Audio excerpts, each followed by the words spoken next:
أن الله تعالى يغفر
سيدنا محمد وعلى آله وصحبه أجمعين. رب اشرح لي صدري ويسر لي أمري واحلل عقدة من لساني يفقهوا قولي. اللهم إنا نسألك الفتوح والبنوح والرسوخ وصلاح الجسد والروح والتوبة النصوح. حسبي الله لما أهمني، حسبي الله لمن باب علي، حسبي الله لمن حسدني، حسبي الله لمن كادني بالسوء. اللهم اكفنيهم بما شئت وكيف شئت. حسبي الله وكفى. سمع الله لمن دعا، ليس وراءه منتهى. من توكل على الله كفي، ومن اعتصم لله نجا. قال الله تعالى في كتابه الكريم وهو أصدق القائلين: أعوذ بالله من الشيطان الرجيم. فاسألوا أهل الذكر إن كنتم لا تعلمون. وقال رسول الله صلى الله عليه وآله وسلم: كن عالما أو متعلما أو محبا أو مستمعا فلا تكن خامسا فتهلك. أو كما قال رسول الله صلى الله عليه وسلم. Hadirin jamaah Masjid Jami Ittihad Ikhwan rahimahullah, puji syukur pada Allah yang telah banyak melimpahkan rahmat dan nikmatnya kepada kita, terutama nikmat Islam dan nikmat iman, juga nikmat sehat dan afiat, nikmat luang waktu, nikmat ringan langkah, nikmat manisnya berada di dalam Baitullah ini. Mudah-mudahan ini bertanda menjadi keimanan kita kepada Allah Subhanahu wa taala. Salawat dan salam kita sampaikan kepada junjungan kita Nabi Muhammad sallallahu alaihi wasallam yang telah diutus oleh Rasulullah dan melepaskan dunia ini dari kegelapan menjadi alam yang terang benderang. Mudah-mudahan di yaumil mahsyar nanti kita mendapat syafaat Rasulullah sallallahu alaihi wasallam. Hadirin jemaah berbahagia, pagi ini insyaallah jatuh tanggal 27 Dzulqa'dah. Berarti 2-3 hari lagi masuk kepada Dzulhijjah. Mudah-mudahan Allah kasih panjang umur, kembali kita muzakarah setelah kurang lebih 3 bulan ya. Enggak 3 bulan. Ramadan saya isi tiap minggu ya, berarti 2 bulan. Pada saat sekarang lagi saya bisa isi. Saya coba istiqomah begitu 2 bulan kita ya. Pagi ini insya Allah kita pegang lagi kitab yang baru ya. Coba kita namanya Matan Bidayatul Hidayah, karangan Al-Imam Ghazali. Siapa nama Imam Ghazali? Bukan Ahmad bin Hanbal. Itu Muhammad. Namanya kalau Imam bin Hanbal itu sebenarnya Muhammad sebetulnya. Imam Ghazali ini dinamai Abu Hamid. Abu Hamid, bapaknya Hamid. Beliau punya anak namanya Hamid. Abu Hamid Muhammad bin Muhammad Al-Ghazali At-Tusi Asy-Syafi'i. Jadi Imam Ghazali itu nama kunyah, ya kunyah. Kalau kita bilang ada Ustaz Subki dari Al-Buguri, ada ya, orang Bogor. Nah kalau ini orang rendah, Al-Jakartawi atau Al-Badawi, ya ada Syekh Yasin Al-Badani, ya Yasin Al-Palimbani, ada Al-Banjari, ada Al-Jawi. Itu menandakan asalnya. Jadi Imam Ghazali ini imam, pemimpin pemuka agama di daerah Ghazala, ya di dekat Tusi di bandar Khurasan. Dulu namanya Persia, sekarang namanya Iran. Dulu negara Persia itu terkenal zaman Rasulullah lahir, itu dekat kelahiran Rasulullah, dua negara yang besar itu Bizantium dengan Persia berebut kekuasaan itu dua negara. Tapi Rasulullah tidak lahir di antara dua negara besar, di tengah-tengah di antara keduanya dan di desa terpencil di tanah kering, yaitu Makkah Al-Mukarramah.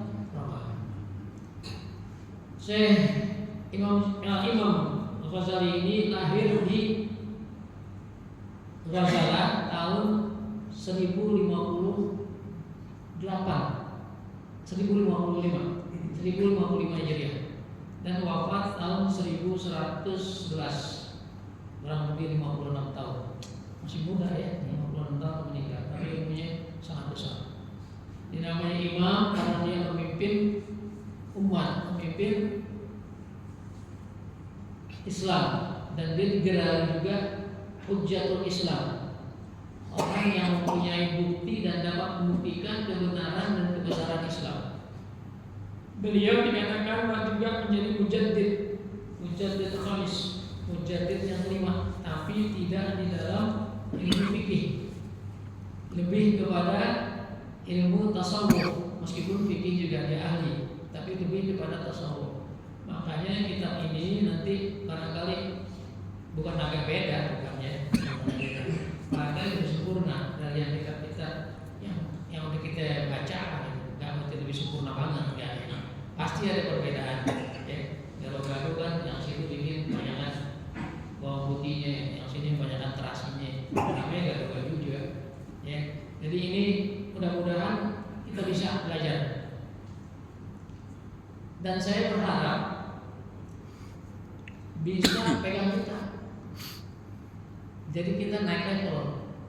Kalau setahun kemarin jadi mustami, kun aliman atau muta'alliman atau mustami'an atau muhibban.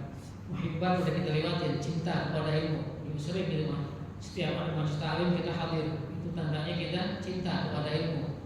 Mustami'an, jadi pendengar. Sering juga kita jadi pendengar. Belum jadi muta'alliman. Nah, naik level muta'alliman, yang namanya belajar itu dengan kitab, ya. Bil kitab, bil ustaz, dengan kitab dan juga dengan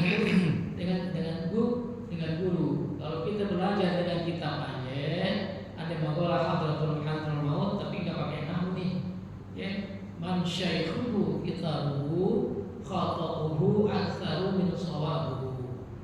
Orang yang belajar sama kitab, sama belajar guru-gurunya kitab, itu salahnya lebih banyak daripada benar. Man syaikhuhu kitabuhu, siapa yang gurunya adalah kitabnya, khata'uhu aktsaru min shawabuhu, maka salahnya akan lebih banyak daripada benar. Karena dalam kitab itu ada mantik, ada mantuk, ada yang tertulis dan ada mafhumnya. Ada mantuknya, ada mafhumnya. Gimana? Saya makan nasi, itu baru mantuk tuh. Tapi nggak dijelasin nasi yang bagaimana, masaknya bagaimana. Nah itu lebih mafhum namanya. Sama api itu panas, semua juga tahu. Itu baru mantuk, belum mafhum. Mafhumnya seperti apa? Api itu panasnya. Jadi Imam Ghazali ini termasuk mujaddid, ya. Beliau seorang ahli fikir. Dia belajar, guru utamanya adalah bapaknya sendiri, ya. Bapaknya sendiri. Kemudian belajar dengan guru-guru masyayikh di Mekah, terutama di Baghdad, ya. Karena banyak. Ya, Imam Syafi'i di Baghdad terakhirnya, meskipun akhirnya dia merantau ke Mesir, sehingga ada gaul muqaddim, ada gaul yang terdahulu dan ada gaul yang kemudian. Itu Imam Syafi'i. Imam Syafi'i juga namanya bukan Imam Syafi'i itu, ya. Abdullah, namanya Muhammad juga, Muhammad bin Idris. Kita kenal dengan nama istilah Imam Syafi'i. Jadi orang dulu itu sering kunyahnya itu kepada anak.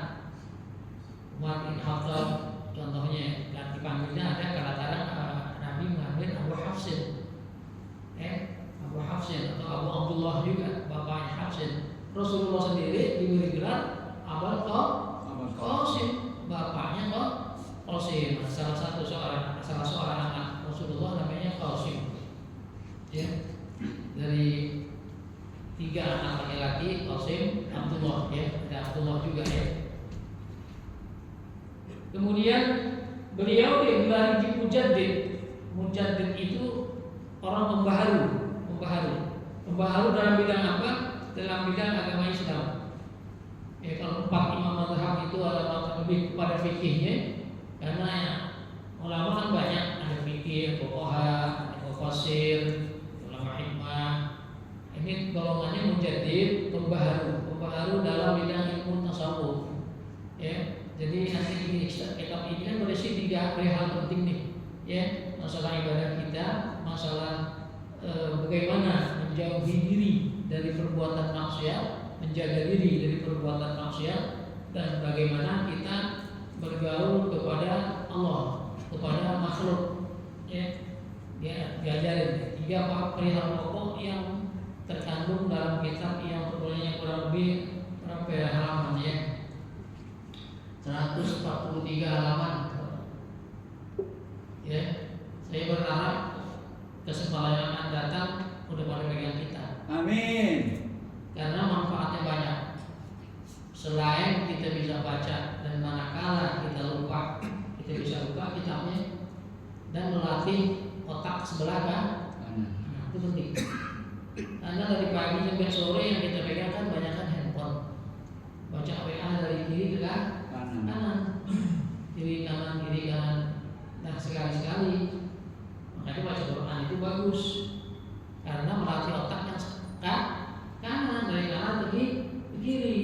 Makanya kalau ada dulu kalau di sekolah anak-anak nakal, saya suka hukum benar baca Quran atau tulis bismillah. Selembar kertas, bismillahirrahmanirrahim, supaya otak kanannya jalan. Karena kesempurnaan itu adalah yang diajarin oleh agama kita, keseimbangan. Ada otak kiri, ada otak kanan. Kalau sebelah aja yang kita sering manfaatin nanti jadi bincang, nggak imbang ya. Dan Islam adalah mengajarin supaya kita berimbang antara dunia dan akhirat, ya, antara lahir dan batin. Masing-masing ada hak kewajibannya, kita laksanakan dengan sebaik-baiknya. Ya. Karya-karya beliau itu banyak. Ini salah satu diantaranya Bidayatul Hidayah, permulaan atau awal petunjuk. Ya, artinya itu bidayah itu awal, start. Kalau kita pergi haji atau umroh di lantai 2 itu ada perang, lempeng ke Hajarul Aswad.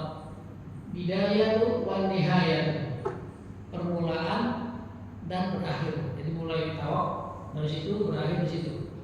Ada tuh pada ulangan dari 2 garis 1 kan ada garis merah ya. Kalau sekarang masih ada pegang. Kalau dalam kali 2 itu ada 3 itu. Bidayah wal nihayah, mulai dan berakhir dari situ. Jadi kitab-kitab Imam Ghazali antaranya itu adalah Ayyuhal Walad, ini buat anak-anak pesantren ini. Wahai anakku, Ayyuhal Walad. Kemudian yang paling terkenal kitabnya dan banyak dibaca di mana-mana, Ihya Ulumuddin, ya, menghidupkan hukum-hukum ajaran-ajaran mengenai agama, nasihat itu banyak. Itu juga lebih tasawuf lagi. Mudah-mudahan kita bisa melaksanakannya. Hari ini kita belum baca kitab karena belum pegang semua. Saya harapkan nanti bisa pegang semua. Kalau mau beli silakan di toko buku atau yang ada. Kalau mau tak turun tak apa juga. Ya. Jadi mereka ngomongin sama isu. Yang kesempatan yang akan datang kita pegang kita. Karena ini dari awal dan mudah-mudahan kita nggak ada ketinggalan. Kalau ketinggalan sekali kita lupa dia. Ya. Dia mulai dari bangun tidur nih, ya, sampai kita meninggal pelajaran di sini. Bangun tidur bayangkan. Bagaimana kita bersikap pada bangun tidur, bagaimana kita sikap berwudu, apa yang dibaca selama ini kita lakukan nggak itu? Karena kepada diri sendiri, ya. Nah, mudah-mudahan Allah panjangkan umur kita, diberi kesempatan kita masuk ilmu yang banyak tadi, Allah redha pada iman Islam kita, dan kita bisa selamat